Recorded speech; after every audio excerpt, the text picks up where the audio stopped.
Assalamualaikum warahmatullahi wabarakatuh. Kami dari kelompok 4 yang beranggotakan saya, Kozi, Faikah, Raja, Afin, Adiba, dan juga Fikri akan mempresentasikan daur sulfur. Siklus sulfur adalah perubahan sulfur dari hidrogen sulfida H2S menjadi sulfur dioksida SO2, lalu menjadi sulfat SO4 dan kembali menjadi hidrogen sulfida H2S lagi. Siklus sulfur. Siklus sulfur dimulai dari dalam tanah, yaitu ketika ion-ion sulfat SO4 diserap oleh akar dan dimetabolisme menjadi penyusun protein dalam tubuh tumbuhan.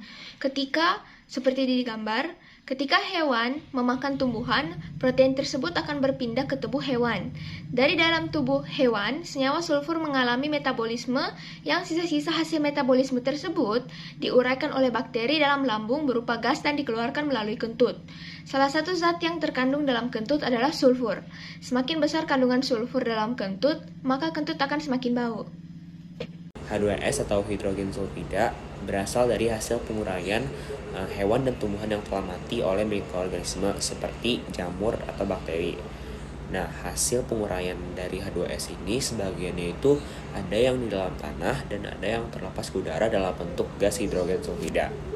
Gas hidrogen sulfida yang ada di udara akan bersenyawa dengan oksigen dan membentuk sulfur dioksida atau SO2. Hidrogen sulfida yang ada di dalam tanah nanti dengan bantuan bakteri akan diubah menjadi ion sulfat dan senyawa sulfur oksida. Ion sulfat akan diserap oleh tanaman, sedangkan sulfur dioksida akan terlepas ke udara. Di udara, sulfat dioksida akan bereaksi dengan oksigen membentuk asam sulfat H2SO4 yang kemudian jatuh ke bumi dalam bentuk hujan asam. Hujan asam juga dapat disebabkan oleh asap-asap pabrik, pembakaran, dan kendaraan bermotor. Hujan asam dapat menjadi penyebab korosi batu-batuan dan logam. H2SO4 yang sudah jatuh ke dalam tanah oleh bakteri akan dipecah lagi sehingga menjadi ion sulfat yang kemudian akan kembali diserap oleh tumbuhan. Lalu tumbuhan akan dimakan oleh hewan dan manusia. Jadi makhluk hidup mati diuraikan oleh bakteri menghasilkan sulfur kembali. Lalu begitu seterusnya. Siklus sulfur atau daur belerang tidak akan pernah terhenti selama salah satu komponen penting seperti tumbuhan masih ada di permukaan bumi ini. Lalu selanjutnya saya akan berikan kepada Fikri untuk melanjutkan materi. 1. Sulfat dalam tanah diserap oleh tumbuhan. Selanjutnya digunakan untuk sintesis protein. Dan juga sulfur bisa didapatkan dari hasil uraian organisme mati. Jika lama berada di tanah akan berubah menjadi fosil.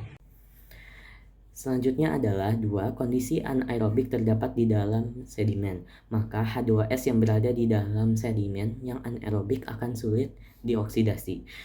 Hal ini memungkinkan H2S masuk ke dalam bagian cadangan, menjadi tidak sukar atau tidak bisa digunakan, dan tidak terikat dalam siklus.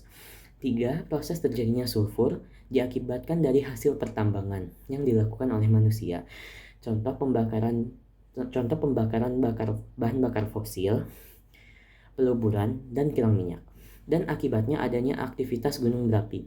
Asapnya berubah menjadi awan hidrolitit air, membentuk H2SO4 menurunkan hujan asam. 4.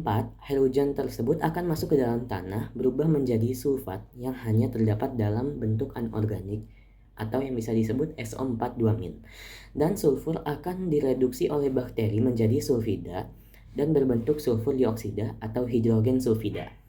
Terima kasih. Assalamualaikum warahmatullahi wabarakatuh.